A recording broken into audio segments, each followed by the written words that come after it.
अस्सलामुअलैकुम। आज Pakistan cricket board की जानिब से बड़े डिसीजन सामने आए हैं और ख़ासकर सेंट्रल कॉन्ट्रैक्ट के हवाले से 5 कैटेगरीज मुतारिफ करवाई गई। आज बाकायदा तौर पर chairman Pakistan cricket board Mohsin Naqvi ने इसी जगह पे प्रेस कॉन्फ्रेंस की थी। उनके साथ आकिब जावेद थे, माइक हैसन मौजूद थे और जावेद मुगल जो डॉक्टर हैं पाकिस्तान क्रिकेट बोर्ड के। तो उस हवाले से हमारे साथ बात करने के लिए मौजूद हैं शेख जुल्करनैन। शेख साहब, पहले तो ये बताएं, जो क्या ये जो 5 जो कैटेगरीज बनाई गई हैं या फिटनेस के हवाले से, डोमेस्टिक में परफॉर्मेंस के हवाले से, उसके बाद सेंट्रल कॉन्ट्रैक्ट मिलेगा, क्या ये पहले मौजूद नहीं था? देखें, मैं इंग्लिश और उर्दू में देख रहा था। अब ये चार सफ़े हैं। अब ये है पाकिस्तान की क्रिकेट का मुस्तकबिल जो मेरे हाथों में है, आपके भी हाथों में होगा। मैं इसको जब पढ़ता हूँ ना, मेरे पास है। हाँ, आपके पास है ना, अल्लाह भला करे। AI था पढ़ता हूँ तो मैं क्रिकेट फॉर्मेट की बाज़ाब्ता निशानदेही होगी। अच्छा जी, पहले निशानदेही नहीं थी। हमें पता चलेगा कौन खोता है, कौन घोड़ा है, कौन क्या है।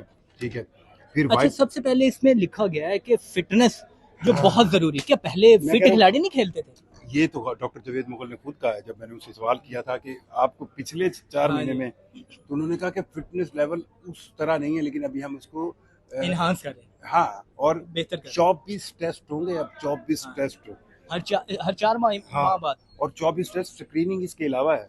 इसमें हर जोड़, हर पसली, हर गुर्दा, हर दिल तो एक ही होता है, मतलब मींस के प्रॉपर फिटनेस टेस्ट होगा। अब मुझे जो लगता है इस पूरी प्रेस कॉन्फ्रेंस में, वो ये लगता है कि जो फिजिकल फिटनेस लेवल है ना, वो शायद पाकिस्तान क्रिकेट बोर्ड ने आइडेंटिफाई किया, उसके पूरे थिंक टैंक ने, कि वो अप टू द मार्क नहीं। हाँ, एक चीज़ मुझे समझ नहीं आई, वो ये थी कि माइक हैसन जो वाइट बॉल को कोच है, उसको मेरा ख्याल है ये सिस्टम बहुत अच्छा लगा कि जी, उसने कहा कि आप कंप्यूटराइज्ड कैलकुलेशन जो एक इंटरनेशनल तरीका चल रहा है, उसमें अब जाएगा। प्लेयर की एक रैंकिंग निकलेगी, उस रैंकिंग की बुनियाद पर 85% फैसला होगा, 15% सिलेक्शन की धक्का होगा। जो सिलेक्शन का म्यार होगा कैसे, वो भी बता दें, नाजरीन को समझा दें ज़रा किस तरह उनकी सिलेक्शन होगी। क्योंकि अब ये कहा जा रहा है कि ह्यूमन बेस्ड जो एंगल है वो बिल्कुल निकाल दिया जाएगा और तमाम जो काम है सिलेक्शन का वो सिस्टमैटिक तौर पे होगा। क्राइटेरिया हैं मुख्तलिफ, 5 क्राइटेरिया मेरा ख्याल बताए गए।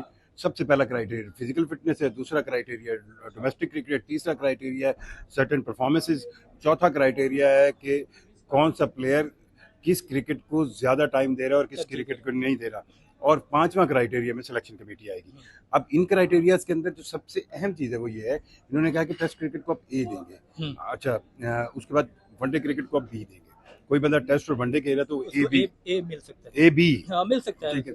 और थर्ड वन इज T20 को इन्होंने पैसों में कम किया है। इनको ये लगता है मेरे ख्याल में कि T20 जो खेलते हैं प्लेयर सिर्फ डेडिकेटेड, उनको T20 से हाँ, इनको लगता है उनकी एक्स्ट्रा आमदन हो जाती है ना, लीग स्केल के। ये वो टेस्ट क्रिकेट वाले थोड़े मैचेस खेल रहे होते हैं, मैच फीस कम मिलती है, थोड़े टेस्ट मैचेस होते हैं, सो नहीं होता क्रिकेट। अच्छा, मैं नहीं होती। मुझे यूं लग रहा है, मुझे इस पूरी प्रेस कॉन्फ्रेंस में ना सबसे ज़्यादा, मुझे अच्छा लफ्ज़ ढूंढने दें, सबसे ज़्यादा मुझे लगता है स्टेक पे है ना, वो मोहसिन नकवी है। उसने फिर एक बार मौका दे दिया उसी सारे मैनेजमेंट के ऊपर भरोसा किया, हाँ, सारे सेटअप को। अब उसने ये आखिरी मौका दिया। मैं आपको लिख के बता दूं, जिस तरह उन्होंने कहा है कि हमारी जो है ना वो होम में तो सीरीज में अच्छी परफॉर्मेंस है, लेकिन हम ICC के इवेंट में बिल्कुल भी परफॉर्म नहीं कर, ये बाकायदा तौर पर उन्होंने कहा। एक क्वेश्चन इमरान सोहेल ने किया, आकिब से भी किया और चेयरमैन से भी किया, और मुझे यूँ लगा कि चेयरमैन ने उस सवाल का जवाब सवाल से बढ़कर दिया। हाँ, सही है, ठीक है। तो बेसिकली चेयरमैन आकिब को या जो भी उनका थिंक टैंक है, उनको ये बताना चाह रहा था कि भाई साहब, मैं देख रहा हूँ और ये देख रहा हूँ कि आप जब दो तरफा क्रिकेट खेलते हैं उसमें तो आप सीरीज जीत रहे हैं। हाँ जी, घर में बुला के बांग्लादेश की तरह। लेकिन ICC के इवेंट में हम कुछ नहीं कर सकते। वो घर से जब बाहर निकलते हैं फिर बांग्लादेश से भी हार आते हैं। ठीक है, यानी कि आप हीटर लगा के, पंखे लगा के पीछे सुखा लें, जीत जाते हैं, तो उनको भी ये नज़र आ रहा है। पर मेरा ये ख्याल है कि मैं 2005 से जानता हूँ मोहसिन नकवी को, ये उसने एक और चांस दिया है इनको, इस पूरी टीम को।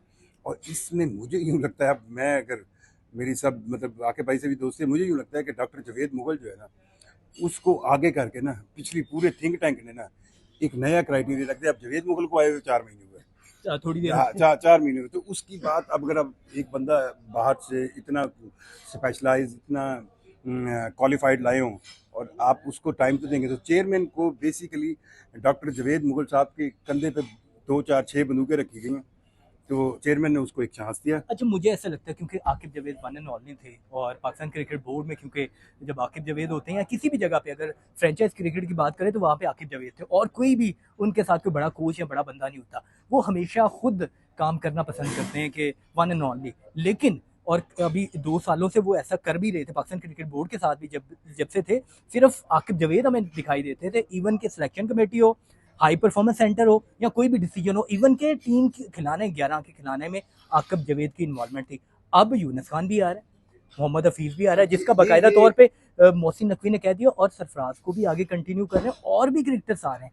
तो इसका मतलब है कि वन एंड ओनली जो काम था ना वो खत्म होने वाला है, इस मैनेजमेंट के ऊपर एतबार खत्म होने वाला है। आप ऑप्टिमिस्टिक हैं, मैं सस्पेक्टिव हूँ। मुझे जो मोहसिन नकवी की बात समझ आई है ना, कोई मुस्तकबिल करीब में तो मोहसिन अपना यूनुस खान नहीं आ रहा, मुझे नहीं लगता। नहीं, कल उसने ना खुद बोला है कि मेरी पाकिस्तान क्रिकेट बोर्ड से बात हो रही है, हाँ। बात हो रही है, और मेरी कोशिश है कि इस दफा कंक्रीट कोई कॉन्ट्रैक्ट मिल जाए, और मेरी मेरी और उसने ये भी कहा है, मैं बताता हूँ ना, यूनुस खान ने ये भी कहा मेरी कोई शराइत नहीं है, लोगों ने खुद बनाई है। कल उसने खुद बोला है यूनुस खान ने। तो मुझे लगता है कि यूनुस खान आ रहा है, और वो कोई शर्त रखे ना रखे, उसकी पर्सनैलिटी को ये सारे लोग समझते हैं क्रिकेट, और वो उनको पता है कि वो सच को सच कहना आता है, टिपिकल पठान है। उसकी सुई अड़ गई ना तो वो नहीं देखेगा।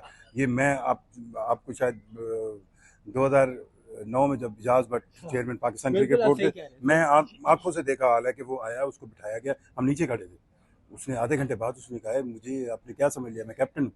वो उठ के चला गया, उसने 4 दफा कप्तानी छोड़ी। मैं ये कहना चाह रहा हूँ, उसकी जो बॉडी लैंग्वेज है या उसकी पर्सनैलिटी है, ये सारे समझते हैं।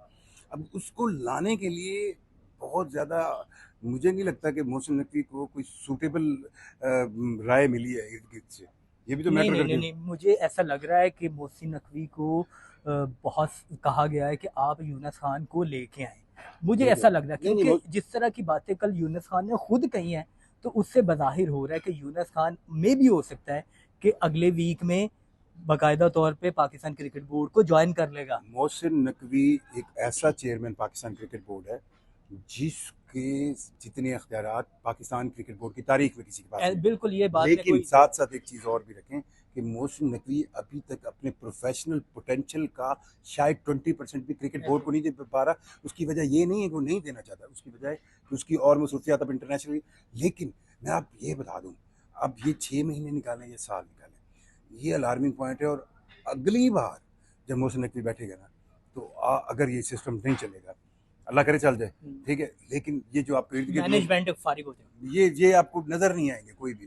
बिल्कुल नाजरीन, आपको हम बताते जाएं कि आज बाकायदा तौर पे जो सेंट्रल कॉन्ट्रैक्ट के हवाले से जो शिकें पाकिस्तान क्रिकेट बोर्ड की जानिब से जारी की गई हैं, बाकायदा तौर पे मेरे हाथ में ये प्रेस रिलीज भी है। उसमें कहा गया है कि 5 कैटेगरीज होंगी। टेस्ट खेलने वाले को जो खाली सिर्फ टेस्ट खेलता है, चाहे पूरे साल में 2 टेस्ट हों, 3 टेस्ट हों, या कोई भी टेस्ट ना हो, उसे ए कैटेगरी के बराबर तमाम जो सहूलियात और तमाम जो मुआवजे हैं वो ए कैटेगरी में मिलेंगे। जो T20 सिर्फ खेलता है उसको हम 3rd कैटेगरी में रखेंगे। तो 5 कैटेगरी में सबसे जो लोएस्ट कैटेगरी होगी वो अमर्चिंग की होगी, और वनडे और टेस्ट खेलने वालों को ए बी कैटेगरी मिलेगी। इस तरह करके तमाम जो खिलाड़ियों को कैटेगरीज में डिवाइड किया जाएगा। और ये भी आपको बताते जाएं कि पहले क्योंकि पिछले साल 27 से 28 खिलाड़ियों को सेंट्रल कॉन्ट्रैक्ट दिए गए थे, लेकिन अब क्योंकि 15 खिलाड़ी इमर्जिंग कैटेगरी में रखे जाएंगे, और उसके बाद ए, बी और सी कैटेगरी, और उसके साथ डी कैटेगरी में भी मुख्तलिफ खिलाड़ी रखे जाएंगे। तो ज़्यादातर यही इम्कान जाहिर किया जा रहा है कि 40 से ज़ायद खिलाड़ियों को सेंट्रल कॉन्ट्रैक्ट मिलेगा। और लीग्स की जहाँ तक बात है कि आज मेरी आकिब जावेद से भी बाकायदा तौर पर बात हुई, उन्होंने कहा कि जो सिर्फ टेस्ट खेलते हैं उनको लीग खेलने की इजाज़त नहीं होगी, वो सिर्फ वनडे खेल सकेंगे, और वो भी पाकिस्तान में। और अगर उनको लीग खेलने की इजाज़त होगी तो वो काउंटी क्रिकेट की इजाज़त होगी। और जो बंदे सिर्फ T20 खेलते हैं उनको हम चाहते हैं कि ज़्यादा से ज़्यादा दुनिया में लीग्स खिलाई जाएं, ताकि उनका एक्सपोजर बढ़े, उनका एक्सपीरियंस बढ़े। तो T20 खेलने वालों के लिए एक अच्छी बात भी है, लेकिन जो पाकिस्तान क्रिकेट बोर्ड है उनको मुआवजा थोड़ा देगा, टेस्ट खेलने वालों को मुआवजा ज़्यादा दिया जाएगा। तो आज बाकायदा तौर पर प्रेस कॉन्फ्रेंस में ये चीज़ें डिसाइड कर ली गई हैं। इसका इम्प्लीमेंटेशन भी आइंदा 1-2 दिन में हो जाएगा। बाकायदा तौर पर खिलाड़ियों से मुशावरत करने के बाद ये तमाम चीज़ें जो फाइनल की गई हैं। और मज़ीद आपको अपडेट्स हम देते रहेंगे। आप हमारा चैनल लाजमी तौर पर देखते रहिए।